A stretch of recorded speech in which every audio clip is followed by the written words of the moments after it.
Изненадувањата демнат од секаде, и убави, и предизвикувачки. А ловците и луѓето кои Ниџе ги сплотила на заедничка мисија, да ја чуваат и да се грижат за неа, тоа го прават на секој чекор. Оваа мала саботажа од снегот, која му отворила раничка на патот, нашите јунаци ја затворија за следните по нас да одат порамно. Така се сака и скротува оваа планинска дивина.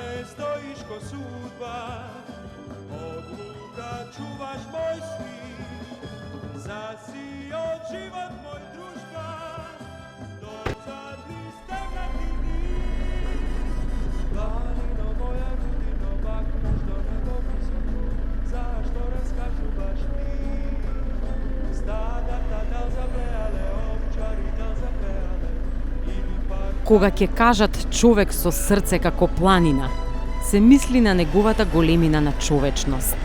А кога ќе се каже Ниџе, тогаш имаме планина со човечко срце.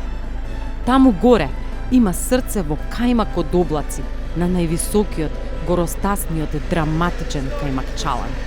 Таму под кајмакот врија најголемите битки гради директно на фронт. Првата светска војна ги накваси планините со крв, која дождовите и времињата се уште не можат да ја измијат. Од неа расне полско цвеќе и кајмакчалански карамфил, цветот на планината Ниџе, густа со шума, дивеч, приказни и тајни. Убава и горка каков што и самиот Балкан со својата судбина запечатена во името што значи ред мед, ред крв. Есента ги покрила со своите лисија трагите на животните, ги скрила цветовите под својот тепих, разбој во сите бои. Наместо Бенетон, овде имаме природен Ниџетон. Одиме во експедиција со поглед од $1.000.000, мастрав од златни панорами и приказна која диктира планината, а ја пишуваме заедно со Даниел Војновски, човек со срце планина.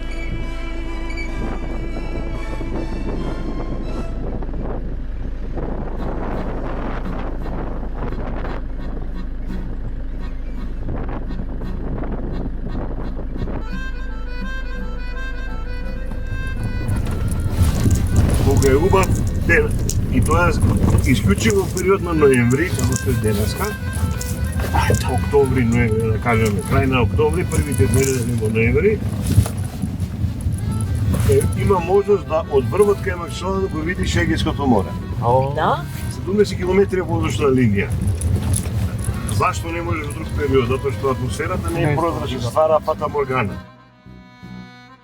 Во тој период, октомври и ноември, разликите од дневни до ночни температури се исти. Да, и не може да ја И нема направи фата моргана, да, не. кога е топло, да.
Дени вредеше станувањето во 6, вредеше клацкањето по пат, ке речам.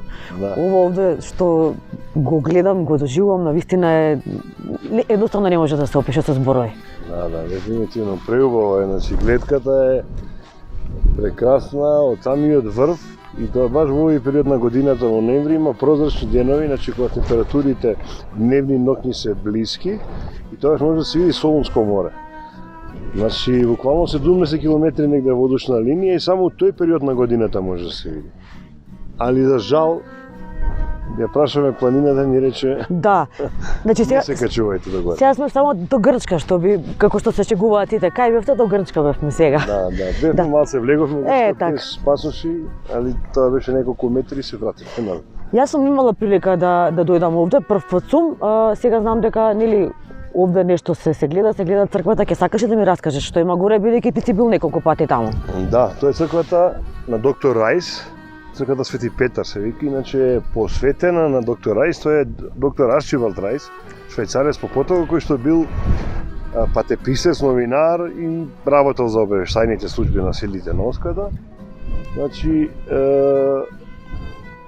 кој што го рачунуваат за најголем пријател на српскиот народ, затоа што он целата Прва светска војна заедно со војската се движел, помагал, учествувал и така натаму. Он бил доктор на науки, не бил доктор, значи како медицинско лице. И она е направена во спомен негов и затоа се вика црквата доктор Рајс и неговата желба била да почива на Кајмакчалан, умира таму негдом 30 и некоја година и е кремиран и во урмата горе се неговите мошти. Така. Значи тука околу црквата постои спомен косурница и има неколку објекти кои што ги користела војската за време на Првата светска војна.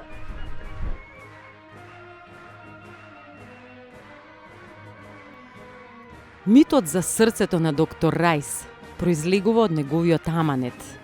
Да биде кремиран на Топчидер во Србија, но срцето да му биде онаму каде што му била душата, на врвот Кајмакчалан, во малата црква Свети Петар. Велат позлатено и сместено во мермерна урна, која, освен предмет на дискусии, станува и мета на грабеж. Кој знае? Секако има повеќе верзии, но она што е важно е кој е човекот што стана легенда, идол на српскиот народ, што покрена низа прашања за правата на загинатите борци и за изворноста на македонскиот јазик.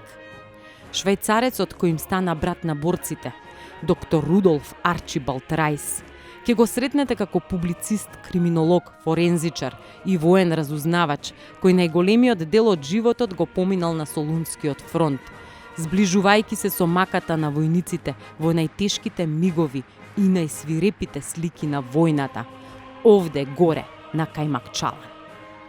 Доктор Рајс остави пишани сведоштва и извештаи за фронтот, Битола, Пелистер, за 200.000 македонци мобилизирани од бугарите, за нишанот преку кој се гледале брат против брата си, за голготата на војувањата до последен здив, за сите рани од Првата светска војна.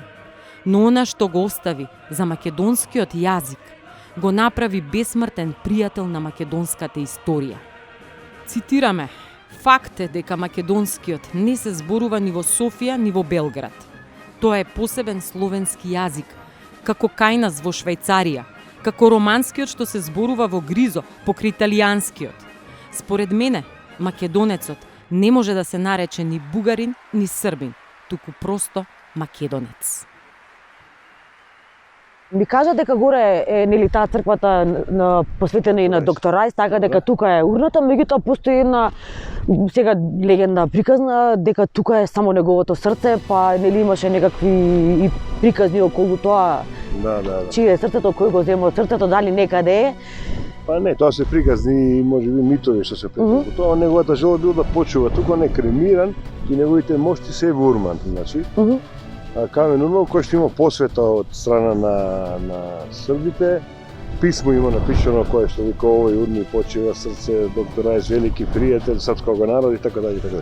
Значи напишано е, постојат мошти, има костички, има пепел, дали се тие оригиналните или се нешто заменени, тоа немаше знае, затоа што е од отворен тип, може би некој нешто земал и така натака. или однесено. Суштината која е, значи, овдека за време на Првата светска војна сојузниците напредуваат од југ, нели, од Грција, а бугарите ја бранат оваа кота кај што сме сега, значи да кажеме нашава сегашна страна македонска. И што било лудилото во септември се главните борби, у кои што во неколку пати едната војска го зазема врвот, па се повлекува, другата го зазема и така натака. Меѓутоа кој е било лудилото во тој период кога ратувале? Ниедна војска не може да чува врв 2500 метри во зимски услови кој ќе падне снег. Што значи, секоја војска, било која да го ословила, морала да се повлече во шумски појас. Зашто било потребно да војските меѓусебно се надпреваруваат кој ќе го освои, кога се знаело дека во период наредни месец дена они веќе мора да се повлече. И една од најкравите битки, мислам дека е на 17 септември, не сум сигурен за датумот, да, така, тој период е некаде 2016 година, у која што во измаглица и едните и другите тргнуваат кој врвот и тука доаѓа до борба гради, гинат многу луѓе, по некои писи дека се само околу 4.500 срби загинати, веројатно толку и бугари од другата страна, така да во еден ден гинат негде околу 10.000 луѓе.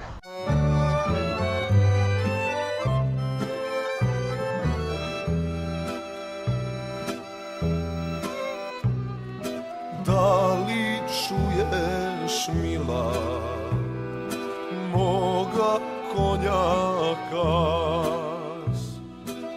Дали чуеш са планина зовете мој глас? Легенда или вистина, без разлика дали 100-годишната песна е напишана од војник на фронтот, станува народен глас, неофицијална химна на Србија и за жал подобно политичко оружје, како што е случајот со германската Лили Марлен, руската Катјуша или италијанската О Бела Чао.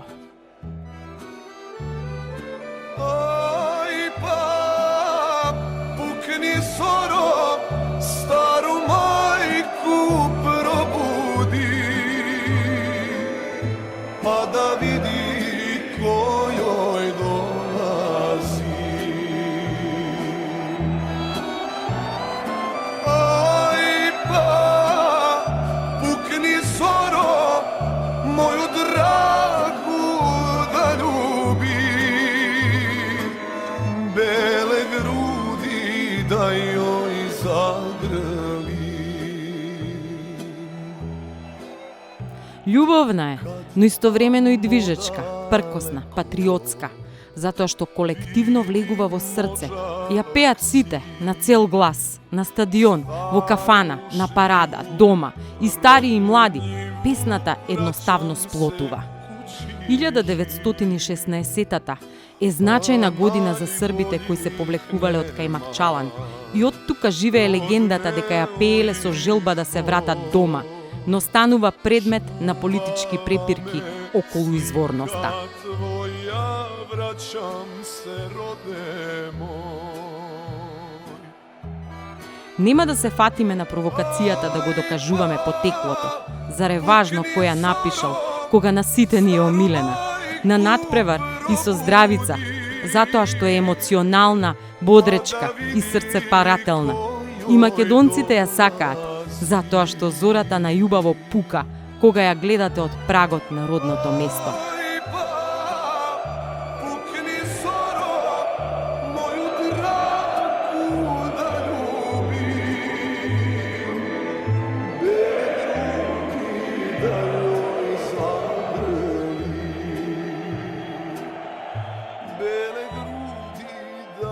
Апсолутно разбирам како им било, затоа што видовме дека температурата е 17 степени, а овде е камен ладно. Па тоа е тоа, врзината на ветерот делува термички на телото, значи ако е до 5 метри секунда за 10 степени, ако е повеќе 10 метри секунда за уште додатни 10 степени. Тоа значи Направивме. дека си патен. Да, дека сум патена.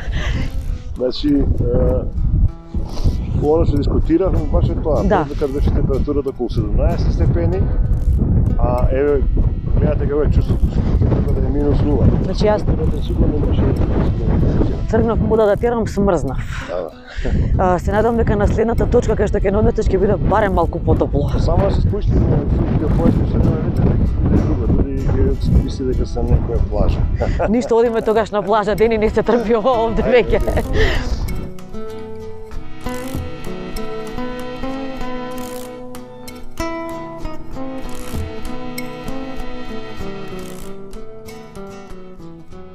Ама ако случајно имаме во близина животно, ќе не предпоставам алармира Тила, така?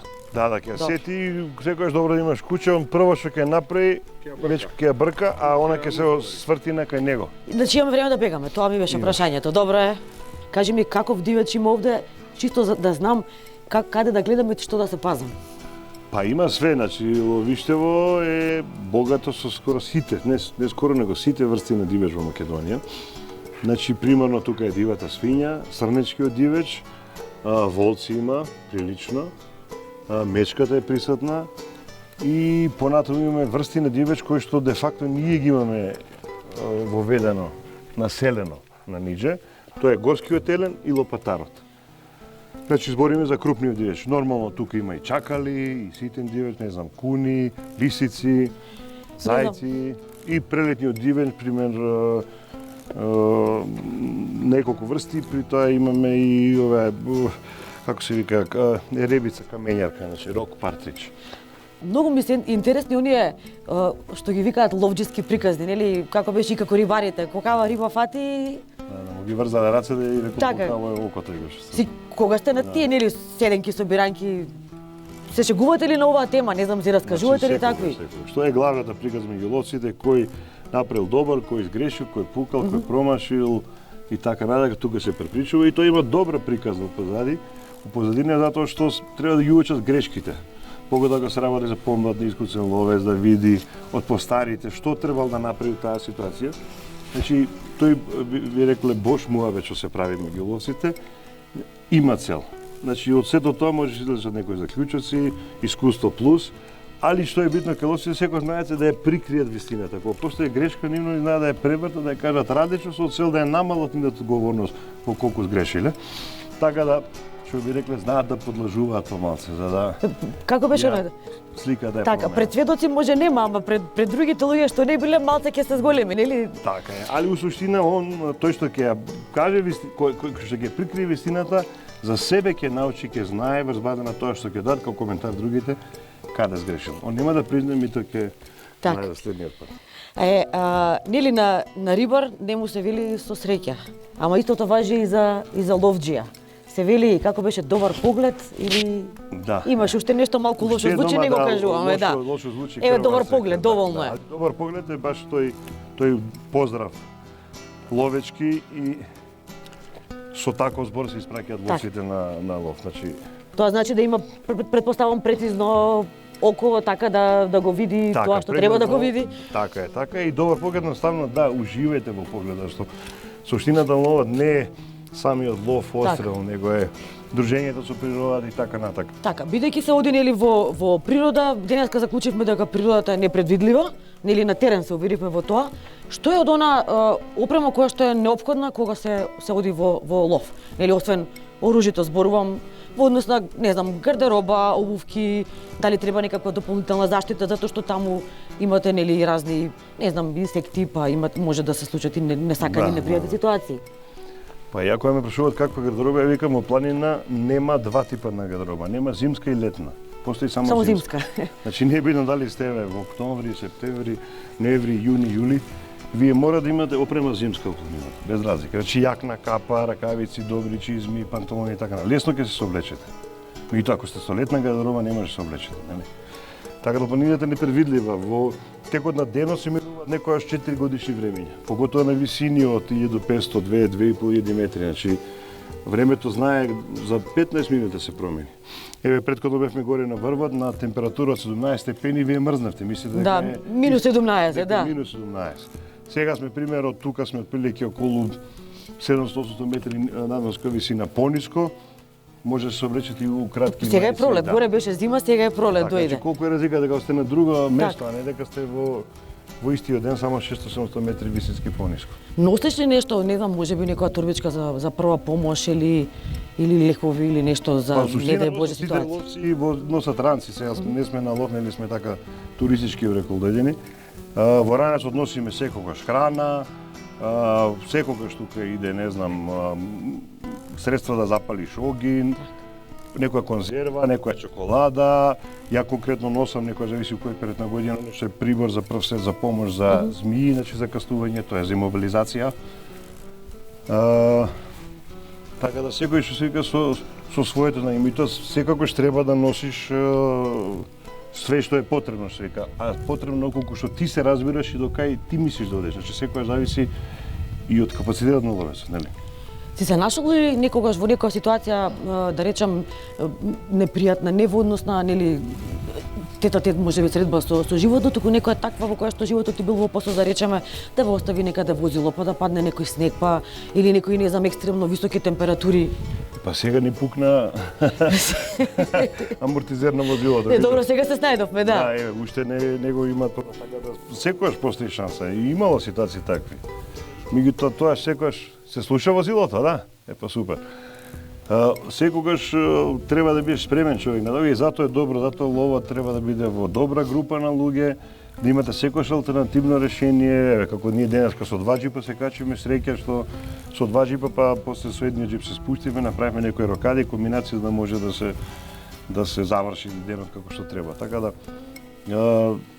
имало ситуации. Да не зборам за тоа да кажеш имало стации да имаш блиска средба со дивеч, така натаму, кои што се опасни по живот секогаш. Меѓутоа, пример еве Африка, самиот престой во Африка е опасен. Значи, опасни се цецемувите, опасни се комарците, опасна е маларијата. Да, ни раскажуваше, нели, пред малку дека сте биле со некои мрежи на лицата заради тие цецемуви. Да, има у Камерон беше конкретно така, што имавме екстремно големи маки, имаше големи наезди на цецемуви, тоа се таласи, роеви на цецемуви кои што касаат. При тоа едно, не знам, милион го носи тој вирус на таа спавача болест, не знам како веќе се вика, на нашки, кој што може да значи смрт, нели, за човекот. Така да едноставно Африка е опасна. За среќа наша Македонија, нашето поднебно континентална клима е прилично блага, немаме многу предатори. Не знам, од змиите отровници имаме само 2 типа на змија отровница, шарката и посковот, кои што се опасни, меѓутоа од каснувањето имате доволно период, неколку сата, ако знаете да тирате раната, ќе преживеете. А во Африка имате змии кои што, ако ве каснат, све што може да направите само да побарате добра сенка. И почека. И да почекате 15 минути и тоа ќе... Да не ви изгори сонцето. Да. Си се нашол ли некогаш во ситуација кога си рекол, Дени, што ти требаше оваа авантура или оваа лудорија, да речем? Па не еднашка, повеќе пати. Самиот лов, патување кошта пари, трошите пари, на некој начин го ризикувате животот. И кога ќе дојде некоја таква ситуација, макар си кажеш, кој јало ме тераше? Не одам више или не знам, ова е последен пат и така натака. И се до тоа трае додека го истресате пепелот, нели, како паѓал. Има еден виц, ама нема да го кажам. Вика мал момент на слабост. У тие моменти кога е најтешко, вие го чувствувате тоа, а си до некој дека помине момент и викаш баш убаво. Како беше она мала криза и одма. Мала криза, така, тоа е. Се тресеш и викаш окей, вика ништо, одма почнам глупости да зборам, нели. Така да адреналинот, оној адреналин исконски што е основни, да кажеме, нагонка и ловците што ги тера да го прават тоа што го прават, е тоа што повторно не враќа. Значи зависник си од адреналин. Па да, сите се наоѓаат некои своји, да кажеме, адреналини го наоѓаат на различни работи, ете, ловците се тие кои што тоа е. Меѓутоа адреналинот повеќе би рекол, во ловот приканете дружба, сакањето на природата, без дека што некој каже како може да ја сакате кога се убива дивеч и така натака. Меѓутоа да не го враќам мојот повторно веќе го објасни. Тоа е. Мораш да ми раскажеш сега, цел ден нели се дружиме, зборуваме, мораш да ми раскажеш случката за хеликоптерот. Тоа беше на Камчатка. На Камчатка, да. Па летавме со товарен хеликоптер Ми-8, значи тоа се стари хеликоптери руски, можеби 40 години стари. Страшно изгледа, значи да влезете у него ќе ви е страшно. Натре све е ковано со клинци, врзано со жици, значи све е искривено. Тоа е старо, значи веројатно се тоа некои хеликоптери од војската заборавени, оставени кои што се у функција. И кога бевме значи на лов, носевме буриња со гориво, не знам, опрема, ранци, санки, све оно што беше потребно. Едно од буриња беше пробушено и како хеликоптер вътре, така бурето вибрираше и прскаше гориво. И ние сега у хеликоптер викаме, гледаме на подот, тече гориво на сите страни. Ко викаме пилотот, викаме, ало гориво ќе се запалиме. Малце погледа лево, десно, окей, вика, не е проблем, вика, само вика немајте да пушите, вика. Окей, све вика. Вика, и не се нормални луѓе. Горивото течеше по подот, меѓутоа тоа се војни хеликоптери доле во подот, немаат никаква инсталација на струја, кабли и така натака и не може да е допалење и шлично како човекот него активира. Горивото се течеше по подот, оно се седуваше хеликоптер, така се слетавме, така се вративме и така натака. Така да тие се луѓе кои што живеа со тоа, нас ни беше страшно, да можеби не било толку тоа. Човекот си бил комотен, бил сигурен во тоа што го прави. Првата работа што да се внимава е безбедноста. Затоа што многу лесно може да дојде до несреќа. Со лошо ракување, неискуство, поготоа кога се групни ловови каде што имате групи по 15-20 луѓе, треба да се внимава и у појасот кој што се стрела. Во тој момент на денот кога дивечот трча некој едноставно се внесува приказнува, подига, пука, треба да рачуна дека метокот може да лете и со километри. Значи, Да, моменти треба да се биде трезвен, тоа е така. битно, затоа и потrebno се носат флуоресцентни оние оранж елеци, ознаки, за да можат ловци да се видат меѓу себе. Така, кај се, имало што и ситуации во кои што да се случувале Луѓето мислат непријатни. дека ако носат таа блеј се вика оранж боја, дека со таа боја дивечот ќе гледа за среќа, значи животите гледат ноќе и нивниот диапазон, значи на вид, буквално таа боја не ја препознава. Полесно препознаваат бела боја него оранж бојата. А спектарот на човечкото око така да таа боја прва ја приметува. Така да со такви ознаки оранж, буквално дивечот не те гледа нормално, колку не се движиш, колку не даваш звук или не знам мирис, така натака, спокојно, али па те гледа другите ловци. Затоа е правилно секаде во Европа значи обавезно мора да се носи таков еб. Али не со оние флуоресцентни траки. Тие ги гледаат.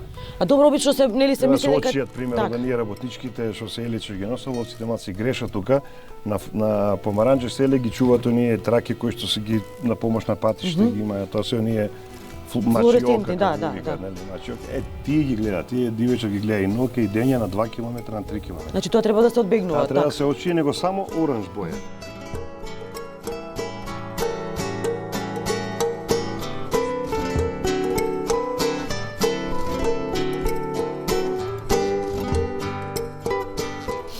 Ништо сега ме обучуваш. Хајде. Сега јас не сум многу нели соодветно облечена, не сум можеби за лов, меѓутоа за во природа сум им благодарам на моите пријатели од Резерв и на Бубе Студио Ин. Ајде.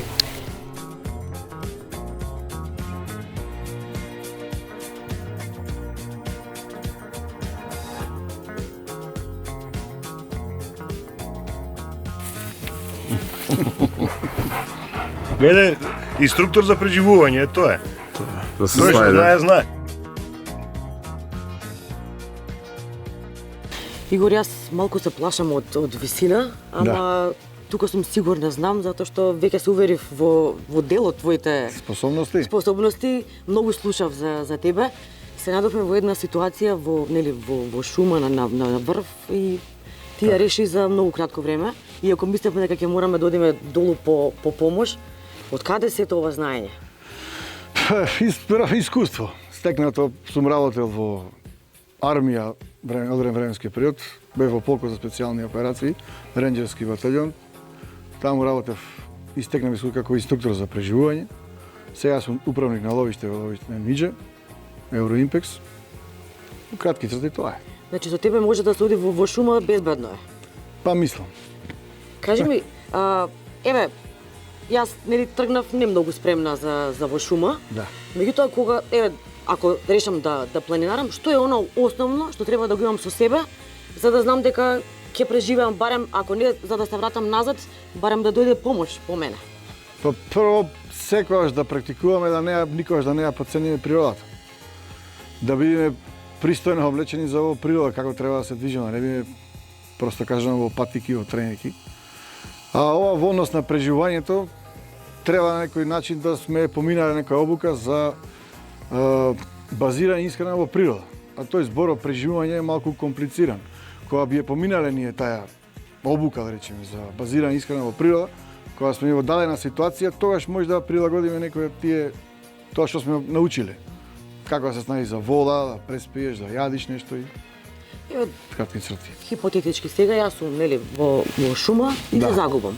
Како да знам како да го најдам патот до првото најблиско место? Знам дека има некои финти. Еве ако Не. случајно нели немам мрежа, па не можам пример на телефонот ако немам компас да најдам компас, како да се стигнам до првото населено место? Па прво, значи најпросто е мора ориентација. Добро. Да познаваме ориентација, да не се објаснуваме околу ориентацијата. Пожелно ако се најди вода, вода секогаш течи, значи од највисокиот према најнискиот дел и таа завршува негде. Ако сме добро ориентирани, значи по дрвата, по шумата, по лисијата, по годовите, по месечината, многу фактори можат да допринесат за многу лесно да се снајдеме и да се ориентираме. Најбитна ориентација во простор да се ориентираме дали кај север, кај исток, кај југ. Кога тоа сме го обезбедили, многу е лесно. Значи да ја заборавам на приказната за ивите и марите со трошките, да ја гледам реката ако има река. Не. И годовите, дрвата, ориентација. Не. Кога има магла, тука е 100% грешка. Добро, нели кога се оди во шума на планинарење, сите носат некако некое стапче. Добро. Што е твоја препорака, да речеме, од некој орудие кое што би можело да се најде, не знам дали нож ли... Пожелно е нож. Значи пожелно. Ножот заменува многу алат. Стапче пожелно е за одбрана од змија, не дај Боже, поголемо нешто и така. Так. Во однос на некоја храна, да речеме која што нели ситна би можела да се стави во ранец, да не тежи многу, меѓутоа која што би можела да заврши работа на одредено време. Претпоставам дека нели конзерви, нешто да има сладко, не знам. Па, значи на терен пожелно е да не се носи конзервирана храна, пошто храната има конзерванси, не знаеш како ќе се понаша. Јас имам лошо искуство со конзервираната храна. Пожелно е, например, сирење, домат, нешто што не е конзервирано. Такви работи. Значи, што не може да предизвика. Конзервираната храна е голем проблем, според мене. Друг како одлучува така. Сега, нели, ова теоријава дел, нели, нешто научив, нешто ќе донаучам, затоа што патот до долу ни е уште долг. Така. И сега, за онаа средба со животни, веројатно долу во ловистото повеќе ќе ми раскажеш. Да, се надевам. И таму ќе бидам сигурна? Да, 100%. Добро, Сега. Одиме тогаш во ловиштето. Може. Ајде. Кај Макчалан не чека следниот пат. Намерно, за да порача дека сонцето, снегот и ветрот на самиот залез на есента создаваат илузија дека глетката или целта е на дофат, на само 20 минути или половина час, кој реалноста ги дуплира. Тогаш, кога мислите и очите ве лажат кон предизвикот, планината ве предупредува со студот и ветрот, ве одвраќа и убедува да се откажете. Тука горе владеат поинакви правила. Глетките мамат и голтаат животи, затоа што горе убавината е фуриозна, дива и предизвикувачка. Магепсува. Ниđe ви зборува, шепоти од сите страни, како да постапите. Не влегувајте во рингот против нејзините сили, особено не под рефлекторот на зимското сонце. А джилакот по сртот до срцето на доктор Рајс оставете го кога таа е милозлива, топла и широкограда за гости, кога самата ви намигнува да ја освоите.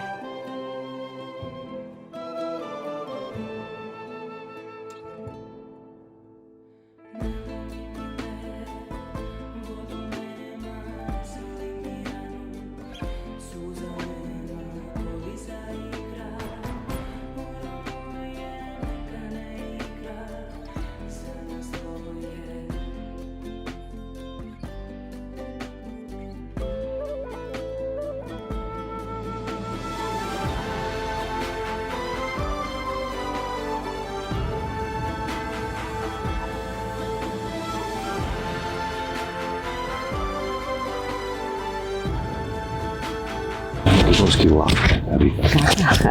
Којто луѓето кога слушнат прво ги асоцира на лава, што риката е буквално како ова. Се шалам, тој е горски еден, тој е маџјак, со кој што он го значува свој простор, територија и така натака. Му се приближи друг маџјак, ја покажува силата преку гласот, а после тој влегуват у борба. И ние нечисто имаме ситуација да има повредени и загинати живот во приватна пари.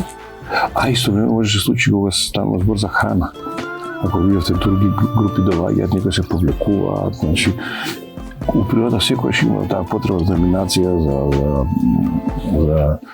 за владење на просторот и